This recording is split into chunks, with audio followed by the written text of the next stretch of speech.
The Storyteller, a life lived loud and true. From the very first page, The Storyteller feels like a late-night conversation with a good friend who's lived an extraordinary life and wants to tell you everything. About music, mistakes, love, loss, and the wild ride in between. Dave Grohl, best known as the drummer of Nirvana and the founder of Foo Fighters, doesn't just give us facts. He gives us feelings. And in doing so, he invites us into a life shaped by passion, chaos, and deep appreciation for the art of storytelling. Growing up loud. Dave Grohl's story begins in suburban Virginia. Raised by a single mom, Virginia Grohl, a schoolteacher and strong presence in his life, Dave grew up in a house filled with books, music, and big dreams.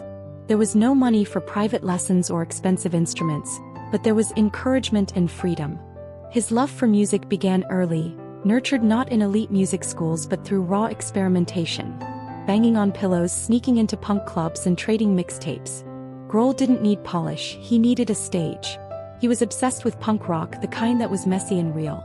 At 17, he dropped out of high school to tour with the punk band Scream, chasing a dream across van tours, dive bars, and dirty motel rooms. It was exhausting and exhilarating. The road was his school, and the lessons were harsh but unforgettable. How to survive on $5 a day, how to fix a broken van in the middle of nowhere, and how to play your heart out even when only 4 people show up. From obscurity to Nirvana. Everything changed when Dave got a call to audition for a Seattle band that was starting to make some noise. Nirvana. The band's frontman, Kurt Cobain, was magnetic and mysterious, and the chemistry was instant. Grohl's powerful, primal drumming gave Nirvana its pulse.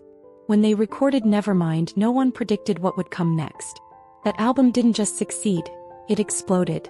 Smells Like Teen Spirit became a generational anthem, and suddenly, Dave was at the heart of a cultural revolution. But fame came with a heavy cost. While the world saw success, Dave witnessed the darker side.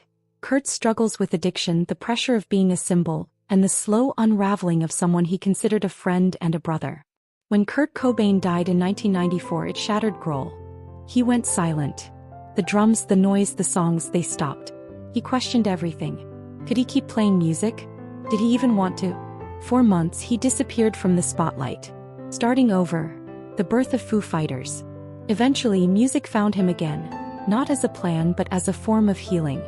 Alone in a studio, Grohl recorded songs he'd quietly written over the years. He played every instrument and sang every line, pouring his soul into what he thought would just be a demo. That demo became the first Foo Fighters album. He gave the project a band name so people wouldn't know it was just him. He wanted the songs to speak for themselves. Foo Fighters started small but grew fast. And unlike the chaos of Nirvana, this was his vision. He created a band culture rooted in joy, camaraderie, and hard work. Over the years, Foo Fighters became one of the most consistent forces in rock music.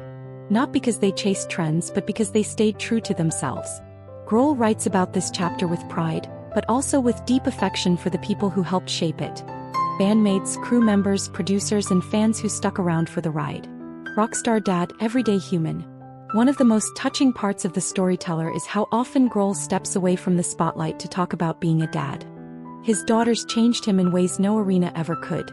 He talks about racing home from gigs to make bedtime, learning to braid hair, and the joy of watching his kids discover music on their own terms. He doesn't pretend to be perfect. He struggles with balancing touring and family life. He messes up, misses moments, and makes up for it in the only way he knows, by being present when it matters most. His love for his family grounds the entire book, reminding us that behind the stadium lights is a man who still folds laundry and makes late-night grocery runs. Lessons in loss and legacy. Throughout the book, Grohl returns to the theme of loss. Losing Kurt was devastating, but he also writes movingly about losing close friends like Taylor Hawkins and family members who shaped him. Yet he doesn't dwell in darkness. He uses loss as a reminder of life's fragility and its urgency. Each story carries a lesson, not delivered like a lecture but like a nudge. He reminds us to seize the day, to tell people we love them, to keep creating even when it's scary. For Grohl, discipline isn't about rigidity, it's about showing up. Whether it's a gig in a sold-out arena or reading a bedtime story, he gives it everything he has. Why this book matters. The Storyteller isn't just about a famous musician. It's about what it means to find your voice and use it. It's about showing up when it counts, laughing at yourself, and playing with joy no matter who's watching. Grohl's stories are loud and wild, but his message is quiet and clear. Life is made in the little moments. In the jam sessions. In the airport delays. In the hand-holding. In the hard conversations. And through all of it, he remains a student of life. He doesn't claim to have it all figured out. Instead, he invites you to figure it out alongside him. To make noise, make mistakes, and make memories.